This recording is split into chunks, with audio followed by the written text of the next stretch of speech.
Hej og velkommen. I ser med fra DRP4, og i dag har vi en gæst med os. Det er Allan Sørensen, og hjertelig velkommen til dig, Allan Sørensen fra DF. Vi har nogle spørgsmål til dig omkring flygtninge. Ja. Og det første er, hvad er det helt i DF konkret synes om flygtninge?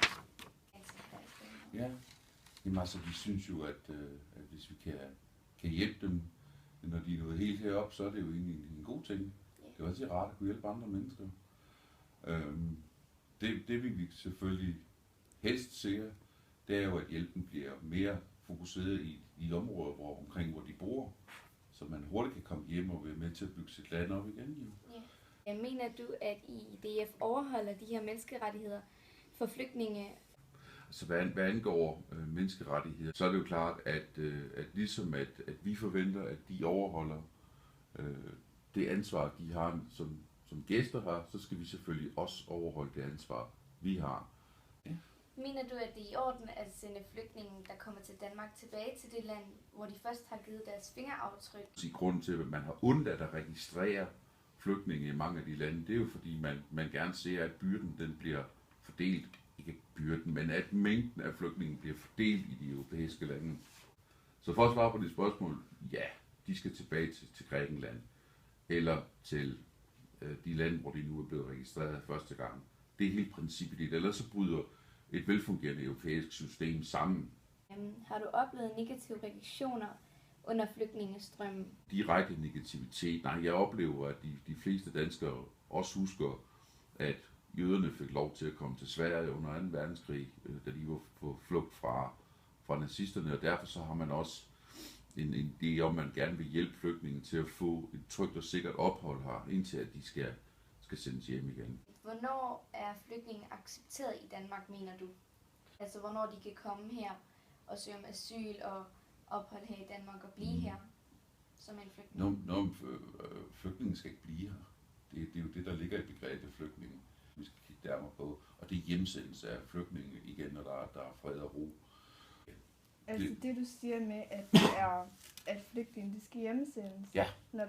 Men de slår jo ligesom rødder her i Danmark. Og de får jo børn, som er danskere. Ja, det er jo, altså, man kan sige, konflikter varer sjældent så lang tid, så der ikke er grundlag for at sende folk hjem igen. Ja. Men udgangspunktet, det er jo, at flygtninge skal hjemsendes. Så spørger du, hvor lang tid, hvis folk ikke kan vende hjem i 5 år, eller 10 år, eller 15 år, eller 20 år, hvor lang tid der går, inden flygtningen bliver accepteret. Jamen, det er vel egentlig et spørgsmål om, hvad for en indsats, at det enkelte flygtninge selv yder.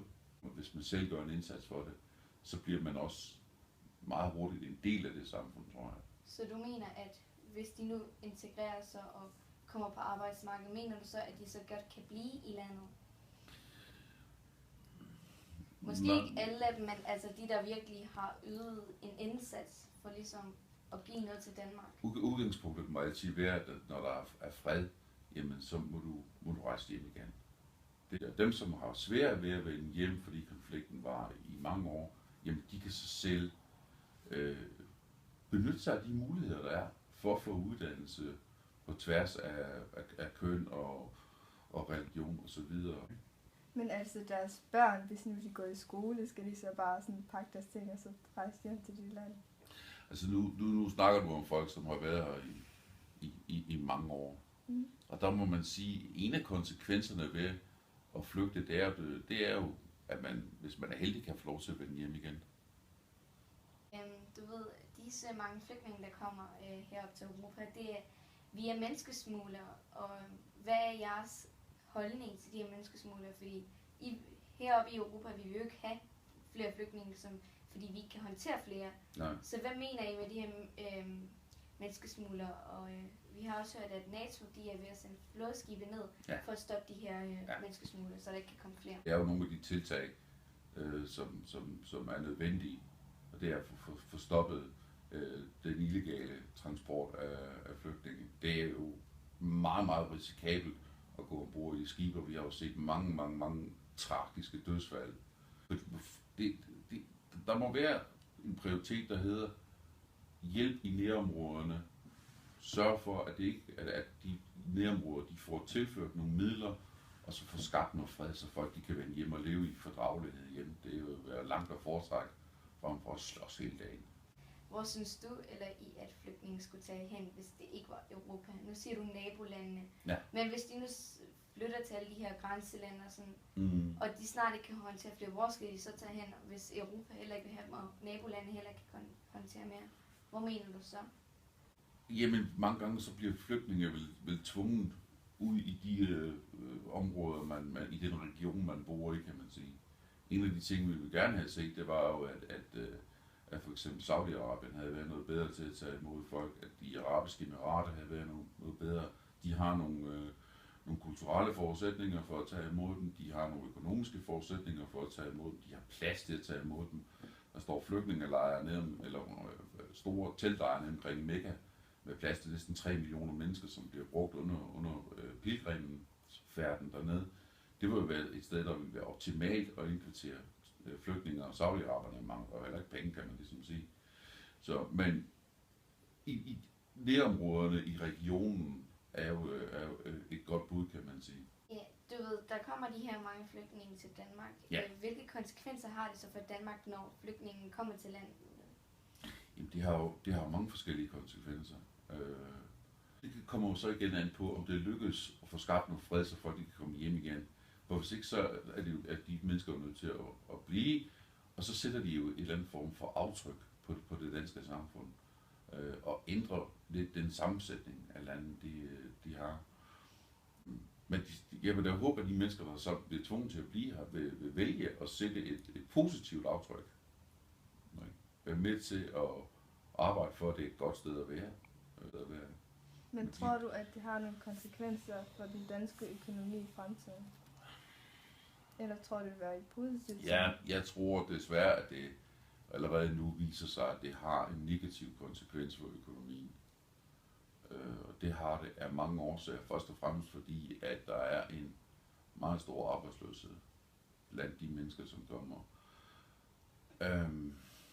Og det er måske også en af grundene til, at folk de har en modstand imod at lade flygtningen komme hele vejen herop, i stedet for at hjælpe hjemme. Det er meget dyrt at hjælpe en flygtning i Danmark, hvorimod det er meget, meget billigere at hjælpe en flygtning i lokalområdet. Ja, så længe at uddannelsesniveauet og jobbeskæftigelsesniveauet blandt de flygtninge, der er her nu, er som det er, ja, så har det en negativ konsekvens. Tak fordi I så med, og tak til dig igen, Allan. Jamen selv tak. Og nu skal I se, hvad befolkningen synes om flygtninge, deres holdninger. Og det fik jeg Ejda og Sahur til at gøre. Bare se med her. Synes du, at det er en positiv eller negativ ting, at der er så mange flygtninge, der vil strømme til EU? Jeg synes, det er positivt. Altså, jeg har ikke noget imod flygtninge. Altså, jeg ser positivt på det. Okay. Kan du mærke i dit hverdagsliv, at der kommer forandringer? Nej. Okay. Mener du, at flygtninge skaber problemer i Danmark? Det synes jeg ikke, de gør. Ikke for min, hvad hedder det. Altså, fordi jeg mærker. Okay. Synes du, at det er rimeligt at tage flygtninge ind i Europa, da de er kommet her ved hjælp af menneskesmugling? Altså, på en eller anden måde, ja, fordi de skal have hjælp, og de kan komme hertil på andre måder, så jeg synes, det er fair. Okay. Altså, de kommer hertil. Tror du, at det vil komme til at være en positiv eller negativ betydning for Danmarks fremtid? Positivt, fordi vi får noget vækst. I hvert fald også med sådan noget arbejdskraft og generelt mere multikulturelt.